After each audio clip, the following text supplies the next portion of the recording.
У Хусті 18 новembra 1944 года Всекраєвое собрання православних обратилося до окупаційних властей СССР з письмом, у котрому свободно і чесно об'явили, що жителі Подкарпатської Руси, як Конституційної автономної республіки Чехословакії, предвидя приєднання, предложили свій варіант.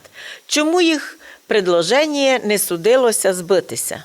В Хусті 18 ноября 1944 года Всекраєвое собрання православних обратилися до окупаційних властей СССР з письмом, в котрому свободно, чесно об'явили, що ми, жителі Подкарпатської Руси, як частини Федеративної Чехословакії, як Конституційної автономної республіки Чехословакії, люди і нація, котрі обладають правом на самоопределення в будь-який історичний момент. Підкреслюю, це важливо юристам знати, чого сьогодні не вивчають, що таке право народу на самоопределення, з тим навіть воюють. Русини мають право на самоопределення і можуть його проявляти в будь-який історичний момент, у будь-якій ситуації. В даному випадку було, коли предвидя анексію своєї Русинської республіки із сторони СССР і УССР, заявили: ми вам напоминаємо, ми не етнічні українці, а русини. І аж приєднаєте нас до СССР, то лем у формі віддільної від України Національної Карпаторуської республіки. Чітко, ясно і доходчиво. Но от НКВД отримало команду, і, як пишуть письма, обезуміло від такого рішення і письма русинов.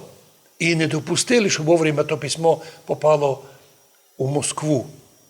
НКВД спішно создало вже через 3 дні при помощі дезертира із Чехословацької армії Івана Туряниці компартію так званої Закарпатської України. І вже через 3 дня, 21 ноября, організовує свою партконференцію, ними придуманої Закарпатської України.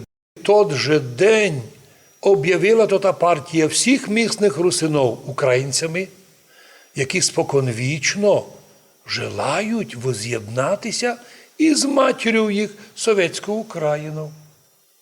Яка гиби їх матір сама була в пеклі Совєтської держави. НКВД слишком спішило. Дальше в Москві срочно придумали, написали для своїх нових комуністів маніфест про бажання закарпатських жителів приєднатися до СССР, УССР. І вже 26 ноября, тобто через тиждень, в Мукачеві звезли партизанів, общественників, а також учасників собрання общественного з Хуста, де і прийняли, ясно, під дулом московський, проукраїнський, кстати, маніфест. Забувають про то. Московський, проукраїнський маніфест, який мали підписати всі русини і другі жителі краю. Однак ні підкуп, ні обіцяння не привели к всеобщему согласию русинов до насильственного приєднання Подкарпатської Руси до СССР, УССР. Люди много сміялися, що маніфест – це хто підпише та будуть давати муку. Дійсно, тут залишилися вагони з мукою від мадярів, так оту муку роздавали людям, і ті підписувалися нібито за муку, а то було за маніфест. А потім сміялися і фіглювали русини. Маніфест – то мані много фест, фест много грошей. Тобто, хто підписується за совєтський маніфест, тот дістане много грошей. А тому у течение пару тижнів під 80 тисяч русинов, активістів і противників міфічного воз'єднання до Совєтської України, оказалися в наспіх організованому концтаборі в Сваляві. А з нього і подальше у совєтські концлагеря для перевоспитання русинов на нову національність. В районі Волового, нині Міжгір'я, тільки 13 із 28 населених пунктів підписали маніфест за приєднання до СССР. А от студенти русини, ті взагалі подавали заяви на службу у Чехословацьку армію. Уже в червні 45-го питання належності Подкарпатської Руси розглядалося чехословацьким урядом. А в серпні 45-го року Бенеш підписав декрет про позбавлення жителів регіону чехословацького громадянства. Це був огромний злочин. Він не міг то сам підписати, то лише могли рішати або чеський парламент із згоди парламента Подкарпатської Руси. Починається українізація Закарпаття. Всі школи русинські переведені не на русський язик, а на українську мову. Всі предмети на українську мову. Так що сьогодні закони в Україні про те, що українську мову всяде у нас в Закарпатті так завжди було. В совєтське время всі предмети на українській мові. А русський язик був одним із язиків, які діти мали знати. Но не математику, не фізику ніхто не переводив на русський язик. Значить, происходила українізація Закарпаття, а з ним нещасна колективізація, боротьба із незгодними, репресії за національною ознакою і репресії проти священників, православних і уніатів.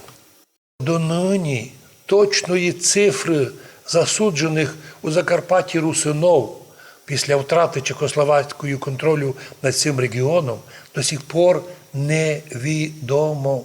Кілька людей нагнали в ті концлагеря.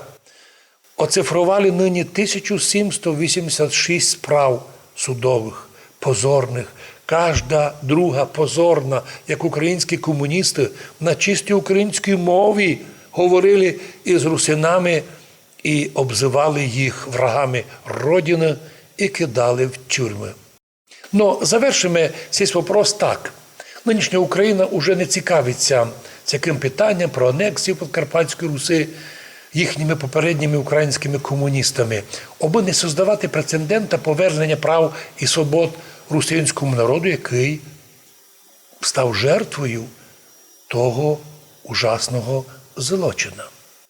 А також, щоб не було ясно, що русинський народ тоді, як і нині, по всім правилам міжнародним, по закону про корінне населення, являється власником своєї території, на котрому уже споконвічно живе. Отже, якщо б український закон про корінне населення включав би русинов, то закон був би, уви, благодатний і зробив би плюс державі. Оскільки там не включили ні русинів, ні мадярів у Закарпатті, котрі тут реально корінні, а останні лише приїжджі, то надсміялися над двома народами або другими, але ми віримо, що і цей злочин законотворчий колись буде розоблачений і він буде змінений. Ми завжди віримо у ліпшоє.